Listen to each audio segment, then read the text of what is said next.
Saya pribadi telah melakukan uji kelayakan kepada 150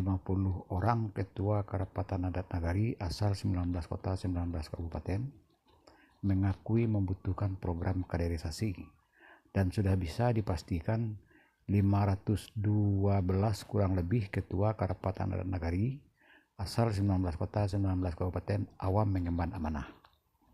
Ya, jadi konyol berharap kebaikan kepada orang-orang tersebut karena beliau-beliau mengakui di kota dan kabupaten masing-masing tidak ada yang tahu tempat bertanya, tidak ada yang pandai tempat belajar. Jadi Makati, Inye Ospati dan lain-lain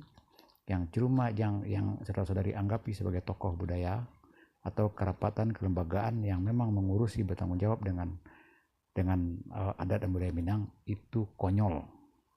Ya, itulah realita